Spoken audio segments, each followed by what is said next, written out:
జిలాన్ బాషా గారు విన్నారు కదా మీరు, తులసిరెడ్డి గారు చెప్పింది, అలాగే జిలాన్ బాషా గారు చెప్పింది, రాజేష్ గారు చెప్పింది. ఏంటి నిజంగానే 2029లో ఏమన్నా ఫలితాలు తగ్గుతాయనే ఆదుర్ద అంటే చంద్రబాబు గారిలో ఉందని అనుకోవాలా? అసలు ఎమ్మెల్యేలు ఎందుకు మాట వినడం లేదు, పదే పదే ఎందుకు చెప్పించుకుంటున్నారు? ఇది ఫస్ట్ టైం కాదు, ఇప్పటికి 3-4 విడతలుగా చంద్రబాబు గారు చెప్తూనే ఉన్నారు. అంటే దీన్ని మీరు ఎలా చూస్తారు, ఏం చెప్తారు మీరు? ప్రేక్షకులకు నమస్కారం అండి. ప్యానెల్లో వాళ్ళకందరికీ కూడా నమస్కారాలు.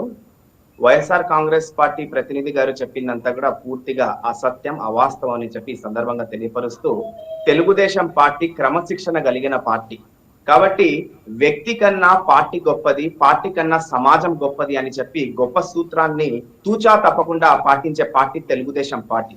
కాబట్టి వ్యక్తిగత వైరాల వల్ల, వ్యక్తిగత మనస్పర్ధల వల్ల పార్టీకి ఏమైనా నష్టం చేకూరితే ఆ వ్యక్తిని మందలించడం జరుగుతుంది.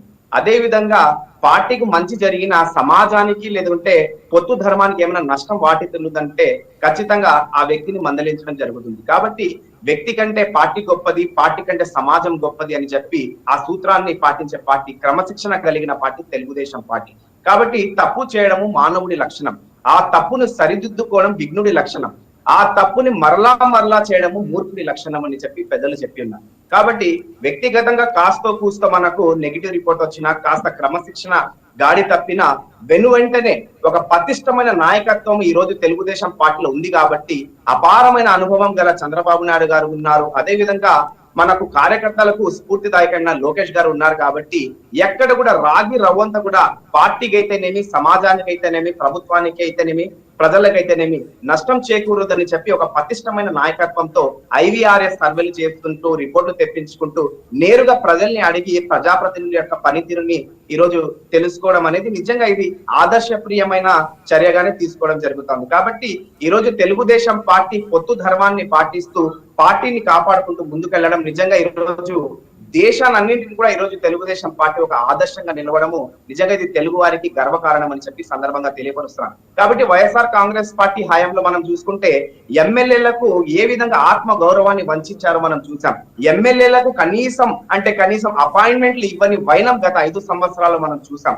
కాబట్టి ఒక వాలంటీర్ కైనా తగిన గౌరవం దక్కిందేమో గానీ ఒక ఎమ్మెల్యేకు దక్కని గౌరవం నిన్న గత ప్రభుత్వంలో మనం చూసాం. కాబట్టి అలాంటి రాగి రవ్వంతా కూడా పునరావృతం కాకూడదు, ప్రజాప్రతినిధులు ఆదర్శంగా ఉండాలి, ప్రజలకు హితబోధన జరగాలని చెప్పే ఉద్దేశంతో ఈ రోజు నారా చంద్రబాబు నాయుడు గారు అయితేనేమి, అదే విధంగా అధినాయకత్వం మొత్తం కూడా చర్యలు తీసుకుంటూ ముందుకెళ్లడం జరుగుతోంది. ఖచ్చితంగా ఇలాంటి క్రమశిక్షణబద్ధమైన చర్యలు రాష్ట్రానికి, ప్రభుత్వానికి ఖచ్చితంగా మేలు చేకూరుస్తుందని చెప్పి ఆశాభావం వ్యక్తపరుస్తున్నానమ్మా.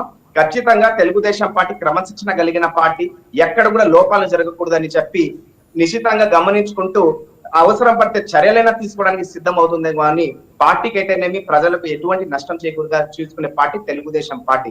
కాబట్టి మనం చూసాం గతంలో ఒక ఎమ్మెల్యే అంటే ఒక వీధి రౌడీలా ఏ విధంగా అసెంబ్లీలో ప్రవర్తించడానికి మనం చూసాం. ఒక ఎమ్మెల్సీ అంటే హత్య చేసి డోర్ డెలివరీ చేసిన వైనం. కాబట్టి ప్రజాప్రతినిధులు అంటే ఒక గూండాలు, ఒక పేటకు మేస్త్రి లాగా వ్యవహరించిన తీరుని రాగి రవ్వంతా కూడా అది పునరావృతం కాకూడదు. ప్రజలు ఆ వ్యవస్థను చీకొట్టారు. కాబట్టి మనం ఖచ్చితంగా ఒక నిర్దిష్టంగా మనం ముందుకు వెళ్ళాలని చెప్పి ఒక క్రమశిక్షణ బద్ధంగా ముందుకెళ్లడం జరుగుతోంది. కాబట్టి ప్రజాప్రతినిధులకు సంబంధించిన వ్యక్తిగత వైరాలు అయితేనేమి, కాస్తో కూస్తో అధికారుల మధ్య జరుగుతున్న మనస్పర్ధలు అయితే ఇవన్నింటినీ కూడా బేరీజ్ వేసుకొని ఎక్కడెక్కడ లోపాలు ఉన్నాయి, ఎక్కడెక్కడ తప్పులు జరుగుతున్నాయి, తప్పిదాలు జరుగుతున్నాయని చెప్పి నిశితంగా గమనిస్తూ ఒక పటిష్టమైన నాయకత్వం ఈ రోజు తెలుగుదేశం పార్టీ ఉండడం కాబట్టే ఈ రోజు రాష్ట్రం ప్రగతిలో, అభివృద్ధిలో ముందుకెళ్తుందని చెప్పి ఈ రోజు సగర్వంగా తెలియపరుస్తున్నాను. ఖచ్చితంగా ఏదైతే ముఖ్యమంత్రి గారు చెప్పారో ఇది గనక కొంతమంది ప్రజాప్రతినిధులు దాన్ని పాజిటివ్ వేలో తీసుకొని తప్పును సరిదిద్దుకుంటే ఖచ్చితంగా 30 సంవత్సరాల పాటు కూటమి ప్రభుత్వానికి ఎటువంటి ధోకా లేదు. కాబట్టి వైఎస్ఆర్ కాంగ్రెస్ పార్టీ ప్రజాప్రతినిధి ఏదైతే, మన అధికార ప్రతినిధి ఏదైతే చెప్తున్నారో ఏదో ఆందోళన ఉంది ముఖ్యమంత్రిలో, ఇదంతా కూడా అవాస్తవం. ఖచ్చితంగా ప్రజల హితం కోసమే చర్యలు ఉంటాయి, ప్రజల బాగోలు కోసమే ఇవన్నీ కూడా చర్యలు ఉంటాయని చెప్పి. మరి జిలాన్ బాషా గారు, మరి ఎందుకు ఎమ్మెల్యేలు 1-2 సార్లు చెప్పించుకున్నప్పటికీ వారి తీరు ఎందుకు మారడం లేదు?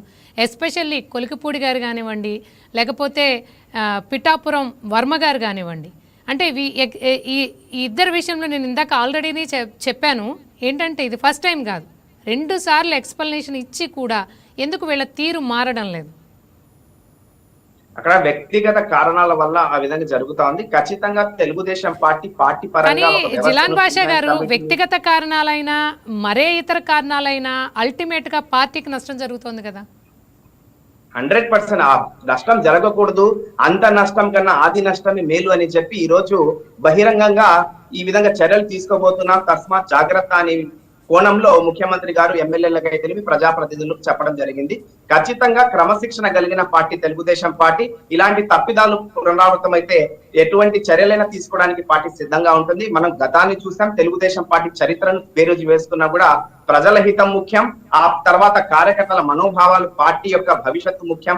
కాబట్టి వ్యక్తిగత కారణాలు, మనస్పర్ధలు, మనోభావాలు ఎటువంటి తప్పిదాలు జరిగినా కూడా ఖచ్చితంగా నిర్ణయాలు అదేవిధంగా చర్యలు అనేవి ఉంటాయి. తులసిరెడ్డి గారు మీరు చెప్పండి, అంటే వ్యక్తిగత కారణాలను మరో ఇతర